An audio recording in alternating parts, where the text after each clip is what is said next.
What is up? Welcome back to the Produce Perform YouTube channel. My name is Lucas. You can check out produceperform.com where I can help you create really cool, great sounding worship mixes. So today, not going to waste any more of your time. We're going to talk about how to get wide and very thick electric guitars. It's actually pretty easy. So today we are working in a mix for Cedar Sessions. I know you guys have seen me work with them before. We're going to work with these 4 tracks right here. These are the electrics done by Ben Ottolini. He is a very, very good guitar player. They are overdubbed. This is a live song, Isn't He? Yeah, it's going to be pretty cool. So I'm just going to give you guys a listen to the mix here with the guitars in, and then we'll kind of dissect what plugins I used and what you can do to make them sound wide. So let's check it out. No vocals.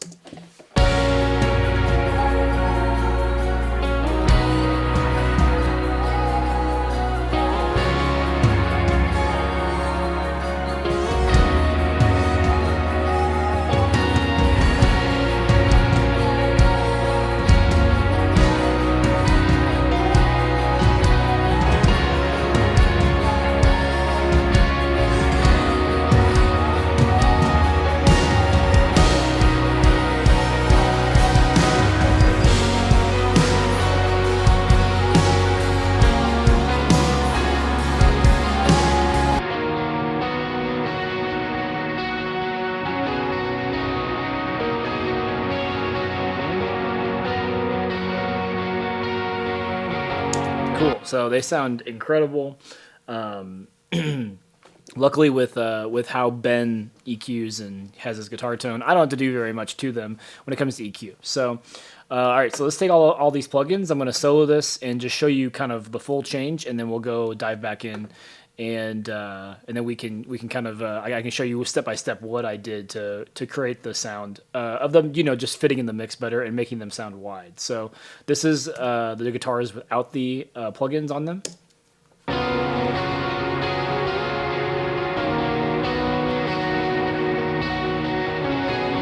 And we're gonna turn them on.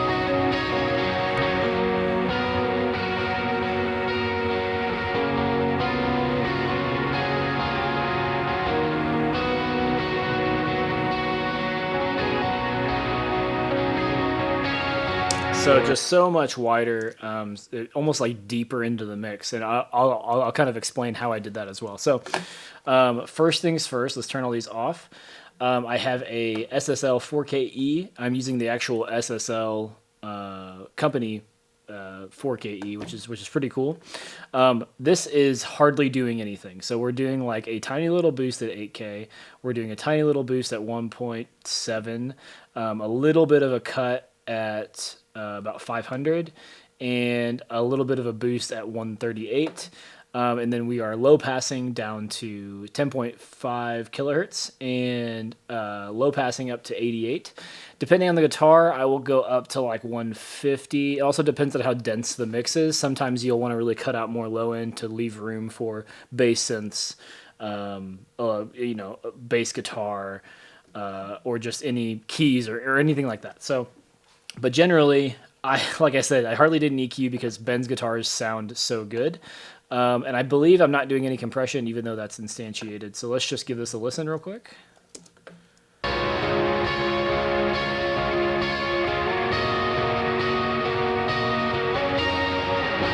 Off.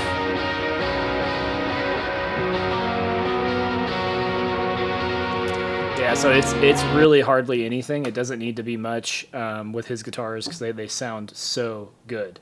All right, so next plugin is the BX Shred Spread. And it probably looks like I'm doing a lot with this, but I'm actually not. The only knob I'm using is this shred knob. And I'll show you why. So this plugin, if you want like beefier sounding guitars, there's no better plugin than the BX Shred Spread. And on top of it, I'm pretty sure this is a free plugin. I'm pretty sure you can go to pluginalliance.com and just download this for free. But I'm going to show you. This is a game changer. I don't use anything else. I don't even touch anything else on this. whenever I open it up, I literally just grab the shred and I bring it up to where it feels good for the guitar to sit, thick wise. So let's check this out. So I'm going to turn it on. I'm going to bypass it here, and we'll listen to it without first, and then I'll put it in.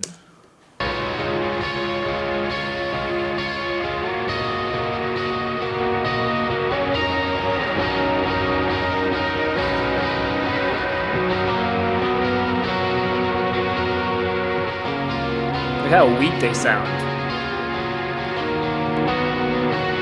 Like so beefy, so thick. It's crazy. And so like I have it at 68. I actually probably don't even do that as much on most mixes, but this mix, I love the way the guitars sound and how they're driving the song. And so I just wanted them to fill out more. So here, I'll take it. I'll put it in, and I'll just kind of gradually pull this in, and you'll hear exactly what I'm talking about.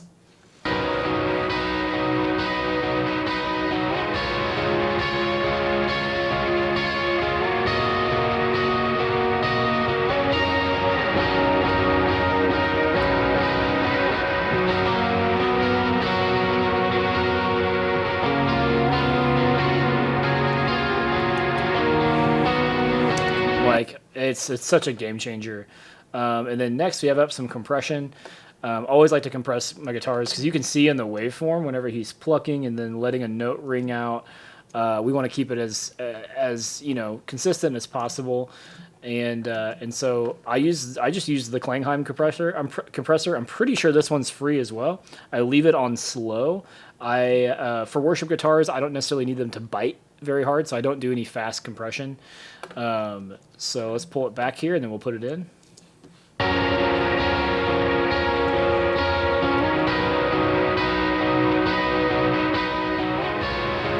Very light, not doing much, just clamping down on it.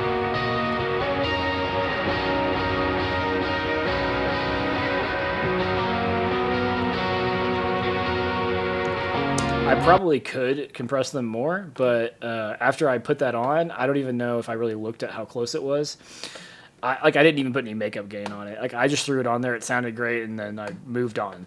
And then last in the chain, I actually put a vintage reverb. So Ben actually usually uses a lot of reverb, and so I hardly ever have to do this. But for this particular song and just the way that it sounded, I wanted to put a little bit of a reverb on the actual track itself, not send to a reverb, mainly because I wanted it to be a part of the guitar sound, if that makes sense.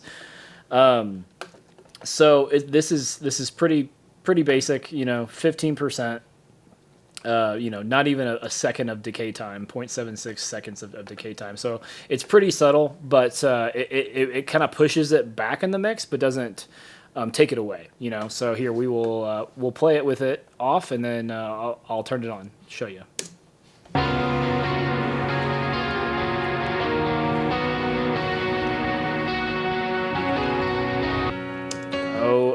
Sorry guys, let's do that again. I clicked on the wrong thing, so we'll go back here. All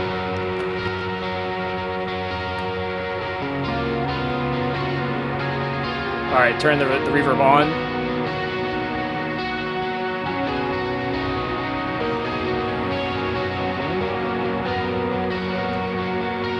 Off. Back on. So if you're using headphones or good monitors, you can actually hear that it actually creates it a little bit like a wide and deep and thick sound on those guitars. So let's just talk basics real quick, though. Let's go back a little bit. So as you can see, I have two electrics, and I actually have electric one linked here. You can see, but if you look at the faders, one is 5 dB lower than the other one, and that is, in my opinion, the best way to have your stereo guitars panned and mixed, because you want to actually keep the stereo image of the guitar panned all the way to the left, panned all the way to the right.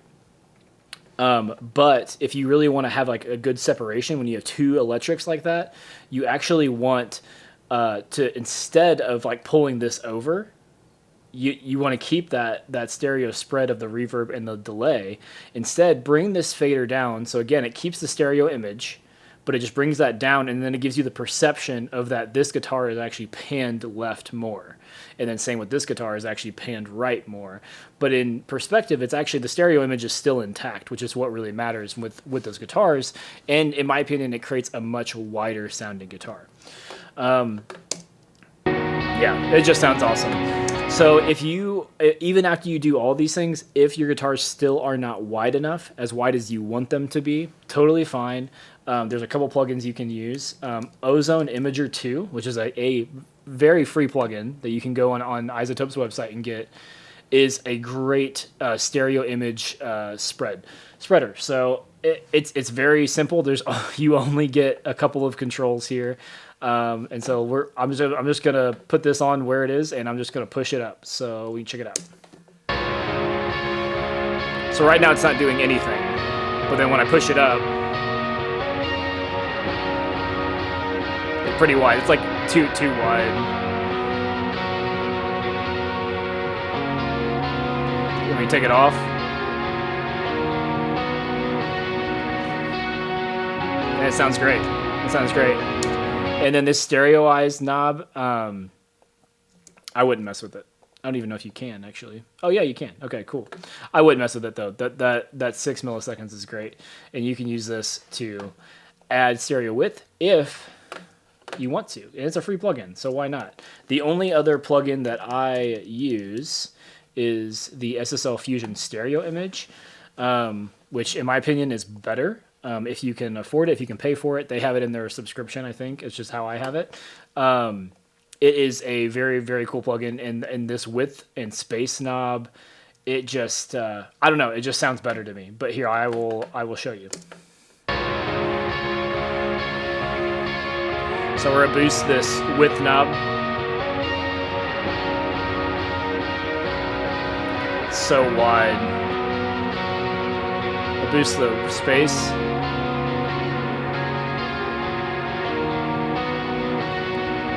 Almost makes it feel further away.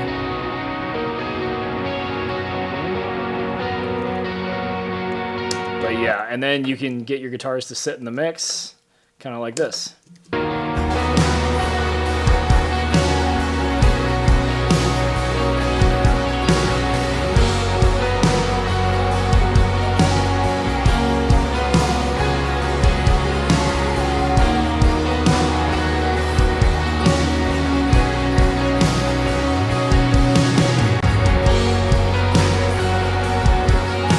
So I'm going to take these inserts off for the guitars.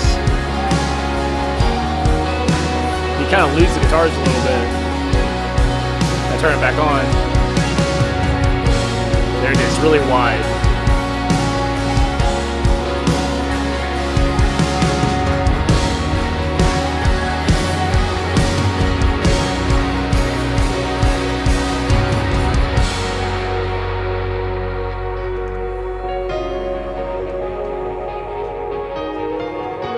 You can see in this part, only guitar 2 is playing, but it still has that stereo image still intact.